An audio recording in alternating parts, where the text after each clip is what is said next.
dia buka Oh, kamera harus ngomong nyala santai kah? sama Harus Ustadz. harus dinyalakan kah kameranya? Nggak harus lah, kan Wajib. ada perjanjian kekal. Perjanjian, perjanjian kekal. Perjanjian kekal antara netizen dengan Bang Loading. Seperti apa janji kekalnya? Ya, janji Pokoknya kekalnya kan itu begini, wajib open cam. harus buka kamera. Wajib open cam. Gitu.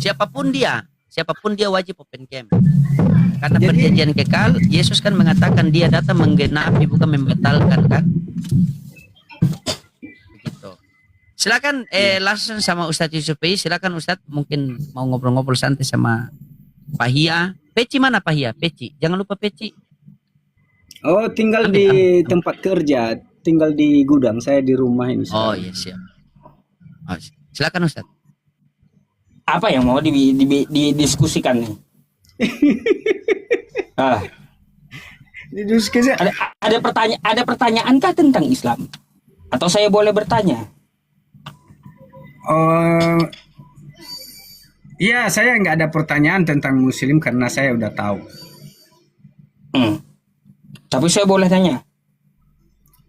Ya, bertanya, saya jawab semampu saya bisa. Bertanya. Baik. Saya menanyakan ini Bang ya nih.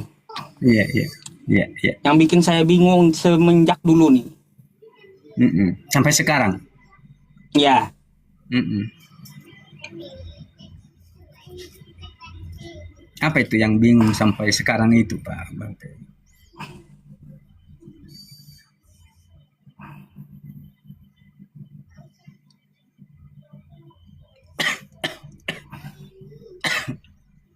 motor ya.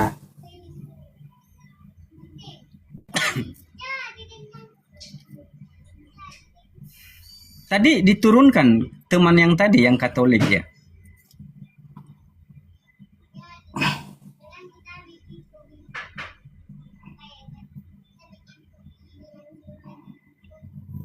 Dua tawarik ya.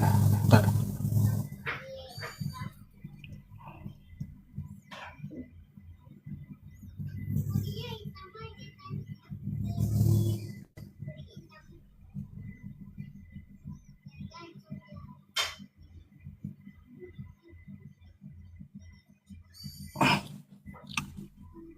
Nah,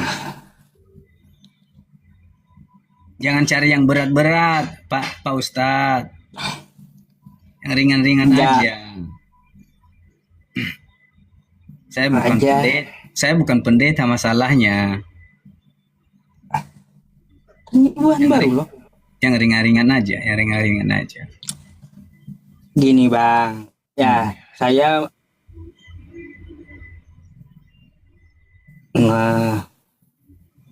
sebentar.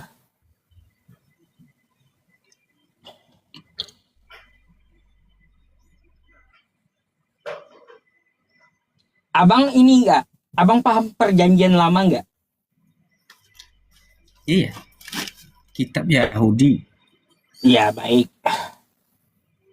Saya mau nanya ini nih. Mm-mm.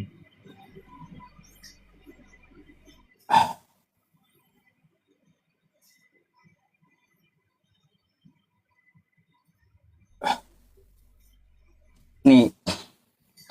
Ya. Coba Anda buka dua tawarik. Waduh, nggak ada saya ini bawa kitab ini, Pak Ustadz. Astagfirullah. Kayak gimana Bang? Kalau Anda mau diskusi nggak bawa kitab kayak gimana? Ada kitabnya di HP ini, Pak Ustadz. Tapi saya buka nanti nggak bisa. Mati Ya dia. udah kayak gini. Pertanyaan Iya. saya kayak gini. Saya Iya. aja yang bukainnya biar Iya. berkembang. Iya, baik. Perjanjian lama itu tawarif ya, Pak Ustadz. Ya. Hmm. Ini ya dua tawarik ya. Dua tawarik 21. Iya. Nah, saya baca paling bawah dulu nih. Ya. Ini tentang masalah Raja Yoram nih. Raja Yoram. Oke? Iya. Aduh, saya tidak ada mempelajari itu, Pak Ustadz. Baik, nggak apa-apa. Ini meskipun nggak belajar, tapi ini kitabmu gitu. Raja Yoram, Iya, iya. ia berumur 32 tahun pada waktu menjadi raja. Kan 32 tuh ya. Raja Yoram itu 32 tahun waktu dia menjadi raja gitu loh. Nah, saya catat dulu dah ya. Oke. 32. Oke ya. 32. Nih. Dan 8 tahun lamanya ia memerintah di Yerusalem. Plus 8 tahun berarti. Iya.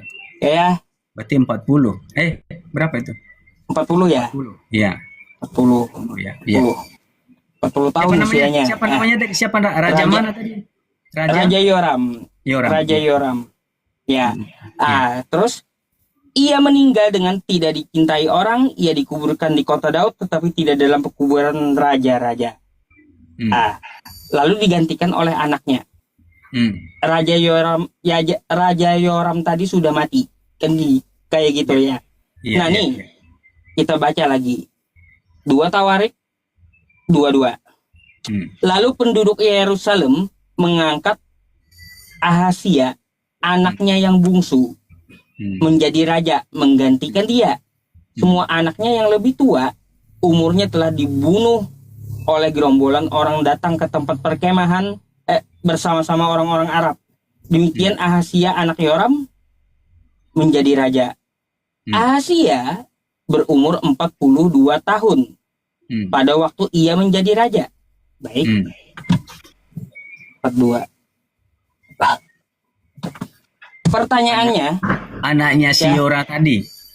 ya, pertanyaannya, kenapa anaknya lebih tua daripada bapaknya? Kenapa anaknya lebih tua daripada bapaknya? Coba. Iya. Oh, bertanya tentang itu. Iya. Kok bisa ada seorang anak lebih tua daripada bapaknya? Iya. Bapaknya tadi 40. Bapaknya 40, sedangkan umur anaknya 42. 42. Iya. Ya, mungkin dia baru diangkat jadi raja itu sesampai umurnya 42. Dari cerita tadi nggak diangkat jadi raja memang umur 42. Iya, iya, iya. Jadi Iya. kemungkinan Pada saat umur 42, ayahnya umur 40. mungkin tidak bersinambungan dia mengangkat sebagai raja mungkin. Jadi mungkin udah lama ada sekian tahun baru dia. Macam mana ini, Bang? Saya heran dari dulu ini pertanyaan saya. Masa seorang anak ya lebih tua daripada bapaknya? Ya, maksud saya begini, kita coba renungkan ya bahwa kemungkinan maksudnya kemungkinan umur 42 siapa ini baru dia diangkat jadi raja gitu. Bisa jadi Coba begitu Anda menurut saya. Coba Anda baca sejarahnya nanti gitu ya. Waktu Yoram itu mati, ya Yoram itu mati umurnya 40 tahun. Naik tahta lah waktu anaknya itu ya. Anaknya ternyata umurnya udah 42. Ini anak dari mana 42? Lebih tua 2 tahun daripada bapaknya. Nah, itu saya tidak bisa yang setahu saya mungkin begini.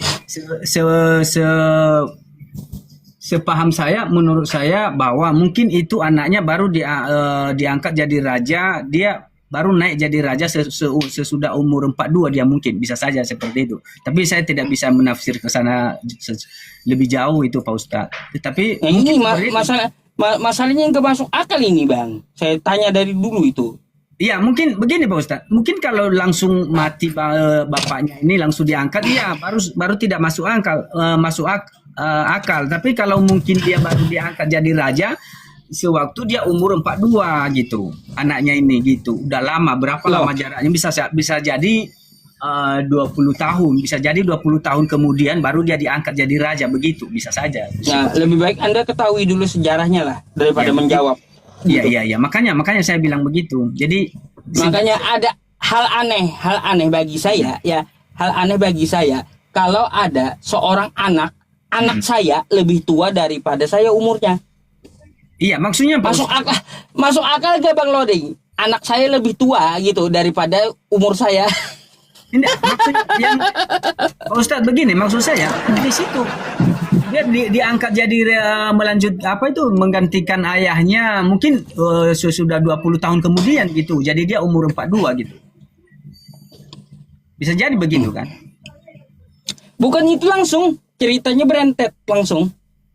Oh, itu makanya saya tidak bisa sebisa pikiran saya adalah mungkin dia sudah 20 tahun sudah kemudian baru dia diangkat menjadi raja anaknya ini mungkin udah lama Enggak. tidak ada raja bagi bangsa Israel sekitar 20 tahun nggak ada raja. Tidak ada kekosongan raja di situ. Itu Orang perlu- meninggal langsung diisi Ahasia. itu perlu dipelajari itu Pak Ustadz mungkin. Itu sejarah Israel, saya tidak bisa terlalu jauh masuk membahas itu, Pak Ustadz. Beliau ini mungkin masih ikro 1, Ustadz. Beliau ini Ikut satu. ikro 1, masih ikro 1.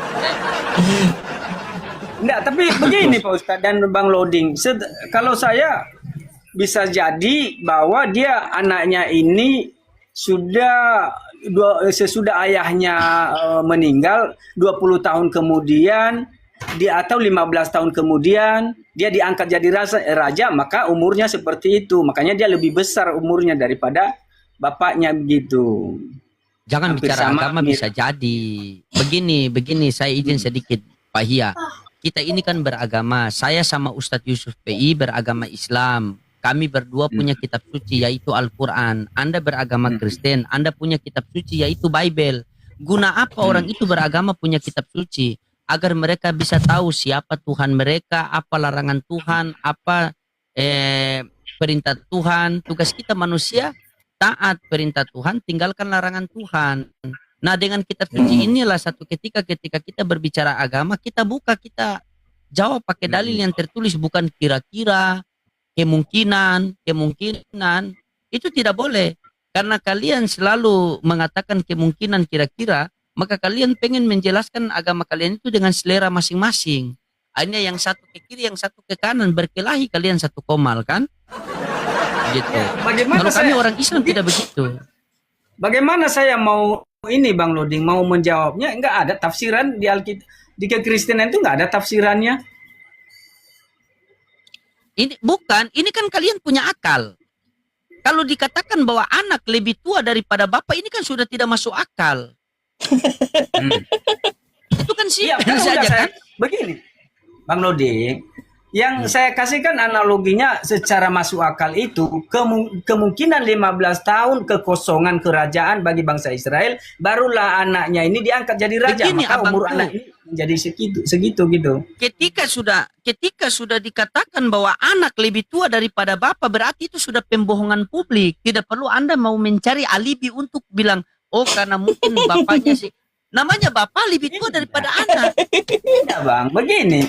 Maksudnya kan, kemungkinan ada kekosongan kerajaan bagi bangsa Israel baru diangkat anaknya itu sesampai umur anak itu 40 tahun. Bisa saja kekosongan Nah, 10 ketika tahun, 15 tahun. Baiklah, kita ikut narasi Bapak Hia. Ketika ada kekosongan dan diisi anaknya umur 40 sekian, berarti bapaknya umur berapa? Masih muda daripada umur anak. Bapaknya sudah meninggal. Misalnya, Bukan masalah meninggalnya. begini Pak Loding, Bang Loding, misalnya bapak saya meninggal saat ini saya umur 20 tahun, bapak saya meninggal di umur 40 tahun dan umur saya 20 tahun. Nah, sesudah sampai umur saya 40 tahun, barulah diangkat saya jadi raja, bisa saja begitu. Kan Ya, begitu. tapi di situ kan tidak ada kekosongan raja. Itu Pak Ustadz Yusuf P. itu kami orang Islam itu Ya. bertanya apa yang sudah kami baca. Ketika kami menemukan kejanggalan-kejanggalan, kami tidak mau langsung memframing. Kami bertanya kepada kalian pemilik kitab. Ternyata ketika kami bertanya, kami lebih paham daripada kalian. Terkadang saya bingung. Nanti itu kan kita bisa ditanya sama orang Yahudi, itu kan kitab Yahudi.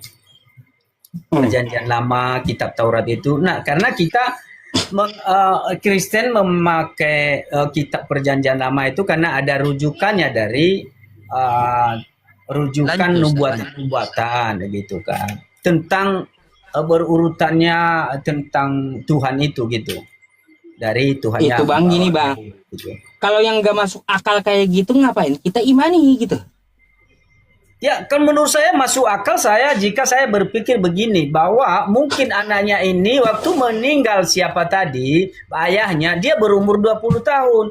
Nah, sesudah dia mencapai umurnya 40 tahun, barulah dia diangkat jadi presiden, kan begitu.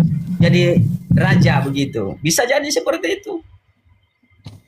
Misalnya seperti Gibran kemarin kan nggak bisa dia masuk presiden menggantikan sebagai presiden karena umurnya kecil. Nah bisa dia kalau udah sampai umurnya nanti baru diangkat dia jadi presiden. Nah seperti itu kira-kira dia. Menurut saya begitu. Tapi tidak ada tafsirannya. Tapi menurut saya masuk akalnya seperti itu. Mungkin anaknya ini waktu ayahnya meninggal umurnya bisa 20 tahun, sesudah 20 tahun kemudian baru diangkatlah raja bagi bangsa Israel, sehingga umurnya itu waktu memulai raja menggantikan ayahnya umur 42 begitu. Pakai mungkin sih. Itu sudah ada ceritanya, nggak ada kekosongan raja, nggak ada. Ya, menurut saya seperti itu. Kalau menurut saya tafsiran saya begitu. Pusing kan? Nah, kalau saya nanya. Karena nggak bakalan mungkin anak lebih tua daripada ayah. Nggak bakalan makanya. Nggak bakalan mungkin. Nah makanya saya berpikir begitu cara menafsirkannya. Kemungkinan anaknya ini diangkat sesudah 20 tahun kemudian gitu. Begitu menurut saya. Gitu jawaban saya Pak Ustadz. Yang lain. Gini. Anda salah berpikir kayak gitu. Masa anaknya lebih tua 2 tahun? Yang bikin anak itu anaknya kah atau bapaknya kah?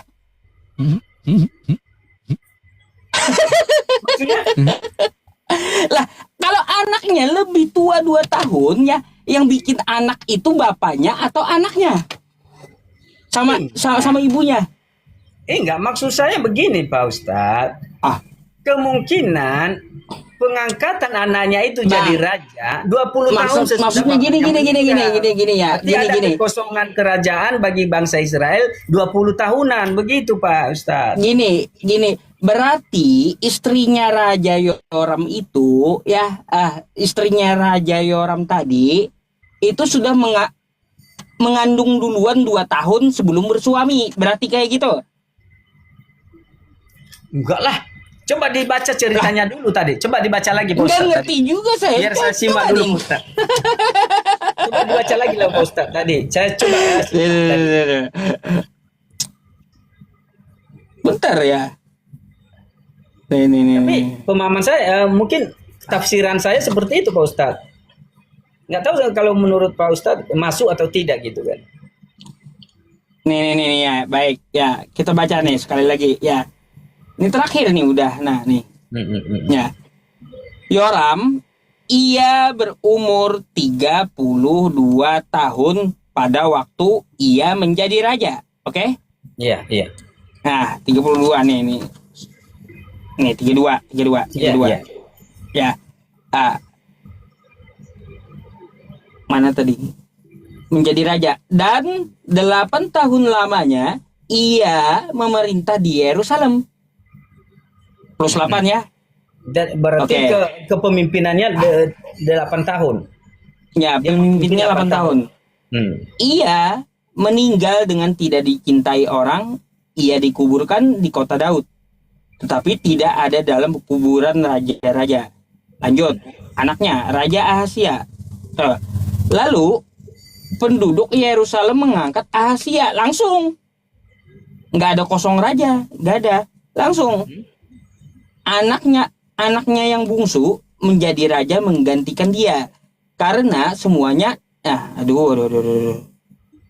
Karena semuanya anaknya yang lebih tua. Di mana? Ceritanya Pak Ustadz di mana langsung? Pasti ada jaraknya lah. Masa nggak ada? Masa langsung aja? Nggak ada jaraknya nih Bang ya. Makanya perhatikan ya. Nih, Yoram tadi udah mati ya. Lalu penduduk Yerusalem mengangkat Ahazia waktu kematian Yoram. Nggak bisa lah, pasti ada jarak itu Pak Ustadz. Pasti. Seperti kita kan misalnya pemilihan presiden Bang, pasti ada jarak Pak Ustadz. sabar dulu. Ada jarak Di sini, di sini tidak dikatakan ada jarak, nggak ada. Dua tawarik 21 ya. Dua tawarik 21 nomor 20. Kan gitu. Nah, saya geser. Nggak ada jarak. Ini langsung ceritanya. Lalu penduduk Yerusalem Ahazia, anaknya yang bungsu menjadi raja, menggantikan dia. Karena semua anaknya yang lebih tua dari umurnya telah dibunuh oleh gerombolan yang datang ke tempat perkemahan bersama-sama orang Arab. Dengan demikian Ahazia, anak Yoram Raja Yehuda, menjadi raja. Ahazia berumur 42 tahun. itu berarti tadi kan anak-anak sulungnya kan udah meninggal itu Bang. Jadi nggak mungkin anak-anak diangkat jadi presiden, jadi raja. Berarti menunggu Ahazia ini umurnya sekian baru dipilih dia. Tadi abang-abangnya tadi meninggal kan. Nah, mungkin umur Ahazia ini sudah mencapai umurnya sekian baru diangkat jadi raja. Begitu Nggak dia kayak gitu. maksudnya Pak Ustadz. Di situ nggak ada kekosongan, pemerintahan. Begini Pak Ustadz, waktu kecil, waktu Ahazia, abang-abangnya udah pada meninggal, kan gitu. Nah tinggal anak kecil, anak bungsu kan gitu. Berarti masih kecil, nggak mungkin diangkat jadi raja. Artinya umurnya ditunggu sampai 40 tahun, baru bisa jadi raja. Ada kekosongan itu Pak Ustadz. Meskipun ada kekosongan atau apapun itu ya, penjelasannya apapun itu tidak masuk akal kalau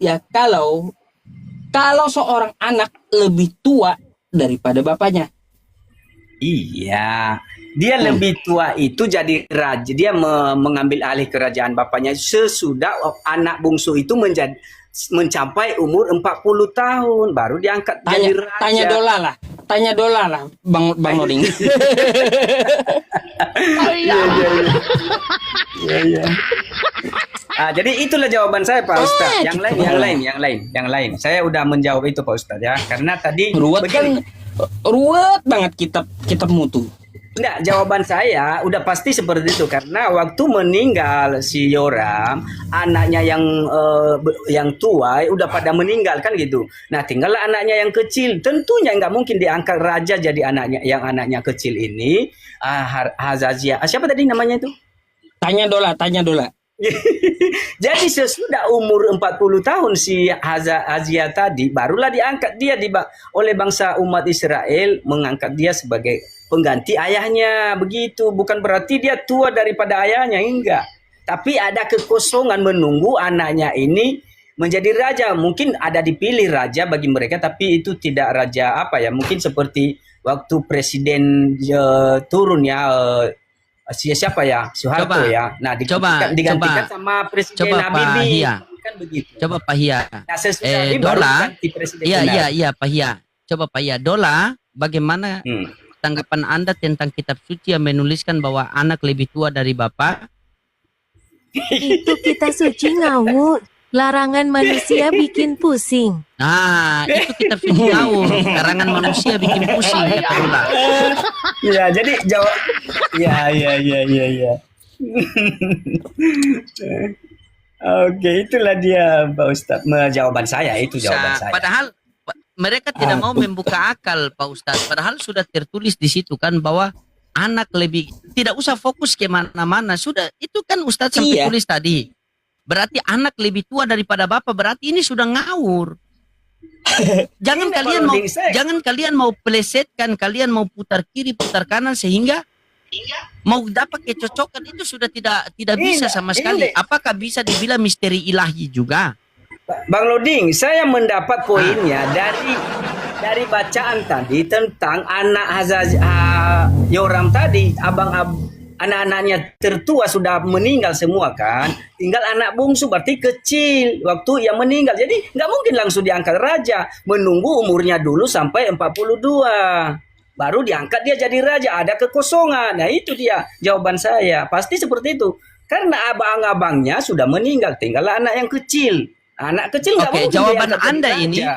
jawaban Anda ini berlandaskan data apa asumsi pribadi? Ini jujur-jujur saja. Loh, karena tadi dikatakan abang-abang anaknya yang tertua udah meninggal. Jadi nggak mungkin anak kecil ini jadi raja. Harus dewasa dulu baru jadi raja. Menggantikan ayahnya. Itu masuk akal menurut saya. Makanya baru tertulislah dia Coba umurnya kita coba dulu. 42. Dia karena perjanjian lama dia memang sudah ndak bisa karena dia juga sudah akui tadi Ustadz itu kitabnya orang Loh, Yahudi kan? Saya Bukan bisa kitab itu, Kristen, kan? saya bisa Bang Loding. Tapi itu kan itu masuk akal itu ke gitu kan? Ya sekarang begini, Masuk, kan? kitab perjanjian lama kitab siapa? Yahudi semuanya, Yahudi. Nah, Walaupun terus perjanjian Anda, baru oke. Yahudi. Iya, iya. Ketika Anda sudah tahu bahwa itu kitab Yahudi dan Anda bukan orang Yahudi, buat apa Anda berusaha untuk menjelaskan? Ini ibaratnya saya sama Ustadz Yusuf PI datang membawa mobil kita berdua. Pahia ini mobil kita berdua.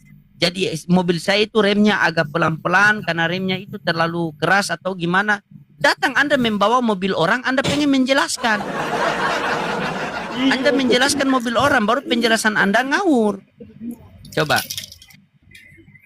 Ya itu jawaban saya yang bisa saya jawab Oke, ya. Kalau coba saya coba di perjanjian baru Anda. Anda kayaknya Anda menguasai perjanjian baru. Coba saya coba. Di dalam Yohanes 14:1, tidak iya, juga, oke, tidak sabar. juga saya menguasai. Ya, di dalam Yohanes 14:1 bunyinya seperti ini. Janganlah gelisah hatimu, percayalah kepada Allah, percaya juga kepadaku. Ada berapa yang harus kita percaya?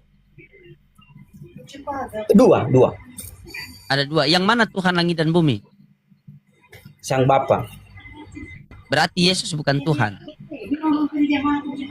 Sang Bapa yang adalah Allah kita. Nah, mulai kan. Tuhan kita.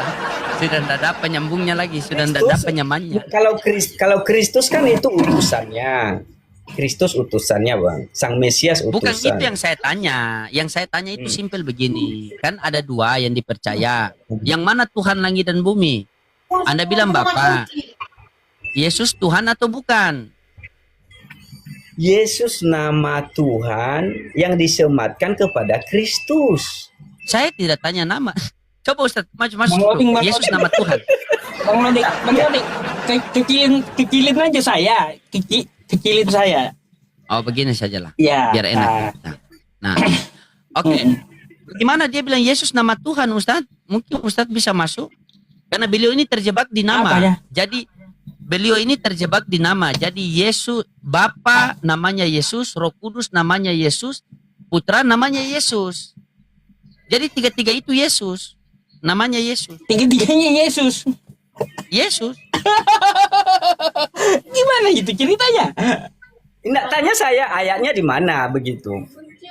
Makanya gara-gara itu semalam Bram langsung sahada di komal saya ini. Mualaf semalam nih Ustaz. Langsung mualaf. Coba. Oness kali ya. Enggak. Tidak, bukan satu Wanes. hakikat. Saya nggak tahu. Jadi Seperti di apa Taman Wanes? Getsemani itu Yesus Yesus juru selamat berdoa kepada Yesus Tuhan, Yesus Bapa. Makanya Bibel itu semakin kita mendalami semakin banyak denom. Ini ajaran, ini pemahaman saya Pak Loding. Jangan saya tidak punya denom, tapi apa yang dikatakan Alkitab, apa yang keluar dari bicara daripada Coba bagaimana Kristus, bisa itu Anda yang mengatakan tiga-tiga itu nama? Coba Anda jelaskan, biar saya sama Ustadz Yusuf PI sama Bram dengar. Biar memperkuat lagi keimanan Bram. Oke. Baik. Tiga-tiga Yesus. Segala puji bagi Tuhan di dalam nama Yesus ya. Saya sedikit jelaskan ya bahwa ini pemahaman pribadi saya ya. Saya tidak mau bawa yang lain-lain ya. Ini pribadi saya gitu. Saya ketahui bahwa satu nama yang dianugerahi dan diberikan kepada Kristus itu yaitu nama Yesus. Kita percaya itu ya bahwa nama yang diberikan kepada Kristus itu Yesus. Iya ya. Iya kan Bang Loding? Nama yang dianugerahi menjadi nama panggilan bagi Kristus itu yang diberikan Tuhan melalui malaikat yaitu Yesus. Hendak engkau menamai dia Yesus. Itu nama pemberian kepada Kristus. Iya kan?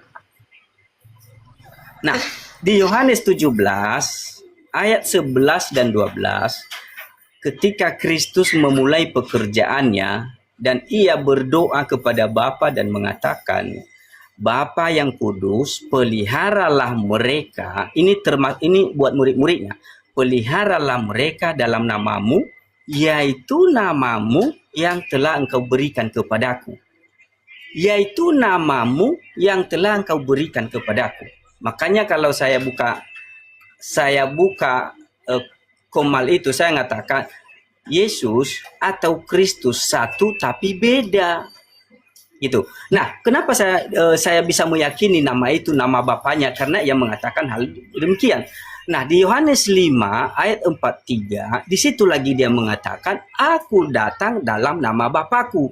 Itu artinya Yeshua itu panggilan kepada Sang Bapa. Makanya itu kesatuan mereka. Nah, terus kenapa saya katakan Roh Kudus itu juga dibekali dan disematkan nama Tuhan lagi kepada Roh Kudus, penghibur penolong itu, yaitu penghibur, yaitu Roh Kudus yang diutus oleh Bapa dalam namaku. Jadi yang diutus ini dua, Anak dan Roh Kudus itu sama-sama membawa nama Yesus. Makanya Kristus mengatakan, apa saja yang kamu minta kepada Bapa akan diberikannya kepadamu dalam namaku. Yohanes 16, 23, 24. Jadi diperintahkan supaya memperkenalkan Allah yang benar dalam namanya. Karena aku datang dalam nama Bapakku. Itu intinya. Kristus itu memang hamba, tapi namanya nama Anda Tuhan. ini bagaimana ini? Anda itu terjebak dalam nama Pahia. Anda bernarasi kok bagaimana? Sangat bertentangan dengan ayat-ayat yang lain. Di dalam Lukas 1:31 di situ dikatakan engkau akan mengandung dan melahirkan seorang anak laki-laki dan engkau namakan dia Yesus. Itu seorang anak laki-laki namanya Yesus. Nah, kenapa Betul. dikatakan Yesus Kristus? Karena dia diurapi oleh Tuhan. Begitu. Betul. Nah, terus Nah, betul-betul kenapa Anda bantah? Yang saya katakan Bang Lodi, yang lahir itu memang anak manusia. Tuhan telah Tuhan atau menjanjikan bukan? Sabar. Oke. Sabar. Yang lahir itu anak Tunggu, manusia saya jelaskan. Tuhan atau bukan? Saya jelaskan dulu ya. Saya jelaskan dulu Bang Lodi. Di 2 Samuel pasal 7 ayat 13 sampai 17, 2 Samuel pasal 7 ayat 13 sampai 17, Tuhan berjanji kepada Daud melalui Nabi Nathan bahwa dia Atau akan begini, jangan begini saja, Pahia. Saya mau tanya sama Anda ya. Begini Pahia, di dalam 1 Timotius 6 nomor 16 itu sosok siapa di situ? Coba Abang baca dulu Bang. Dialah Apa itu? satu-satunya yang tidak takluk kepada maut, bersemayam di dalam terang yang tak terhampiri. Tidak ada seorang pun yang dapat melihat dia dan manusia pun tidak bisa Betul. melihat dia. Itu sosok siapa? Itu tertuju kepada sosok Bapa yang dipromosikan Bapa oleh yang Kristus di bagi sorga. bangsa Oke. Israel. Sabar. Itu merujuk kepada Bapa kan? Betul. Bagaimana cara kita mengenal sosok yang tidak dapat dilihat itu? Bagaimana cara sosok kita bisa mengenal sosok yang tidak terlihat itu? Apakah dia sendiri datang ke dunia memperkenalkan dirinya sendiri, atau dia mengutus utusannya agar utusannya itu memperkenalkan dirinya? Nah, inilah yang dikatakan Kristus bagi murid-muridnya supaya berseru kepada Bapaknya, kepada Tuhan yang benar dalam namanya. Yohanes 16, 23, 24. Cara kita mengenal bagaimana? Apakah dia datang sendiri ke dunia atau mengutus utusannya? Yohanes 12 ayat 44 dia berkata, jika kamu percaya kepadaku, karena nama Yesus ya, engkau bukan percaya kepadaku, tapi kepada dia yang mengutus aku. Itulah arti nama Yesus. Ya, Pengenalan baca Allah yang seterusnya benar. sampai nomor 50. Aku berkata-kata bukan dari diriku sendiri, melainkan daripada dia yang mengutus aku. Dan aku diperintahkan olehnya. Berarti bagaimana cara kita mengenal Allah Bapa itu? Bagaimana caranya? Mengenal Bapa dengan sebab apa saja yang kamu minta kepada Bapa dalam namaku. Jadi bentuk kita mengenal Bapa itu dalam nama Yesus, Bang. Makanya dia mengatakan Cara kita mengenal Bapa. Bagaimana cara kita mengenal Bapa? Sudah dia Melalui siapa? dari begini, Bang. mengenal Bapa dengan kan begitu disuruh murid-muridnya supaya percaya kepada namanya, dan mereka diperintahkan supaya percaya kepada namanya dan membuktikan bahwa itu benar. Murid-muridnya percaya dan menyembuhkan orang sakit, orang tuli mendengar, Kok dan nggak orang nyambung buta ya? melihat. Ya? Tunggu, tidak menyambung. Dan mereka ketika mereka kembali, karena Kristus mengajak mereka supaya mereka beriman kepada namanya, mereka kembali kepada Kristus dan mengatakan, Guru, Ini bukan masalah nama, bukan masalah nama. Bagaimana cara kita mengenal Allah Bapa itu? Bagaimana caranya? Bukan masalah nama. Dia mau pakai nama Yesus, Yutus, Paulus, Ciptanus, Neptunus, Capticus. Saya tidak tanya itu. Yang saya tanyakan, bagaimana cara kita mengenal? Contoh begini, bagaimana caranya orang Islam mengenal Allahnya melalui pengajaran Nabi Muhammad SAW. Oke. Melalui pekerjaan Tuhan, di saat orang berseru kepada nama Yesus, menyembuhkan orang sakit dalam nama Yesus, membuat orang buta melihat dalam nama Yesus, itu cara membuktikan Tuhan itu ada. Di dalam nama Yesus. Turun. Maaf Ustaz, saya kasih turun ya. Tidak mampu, saya tidak sanggup.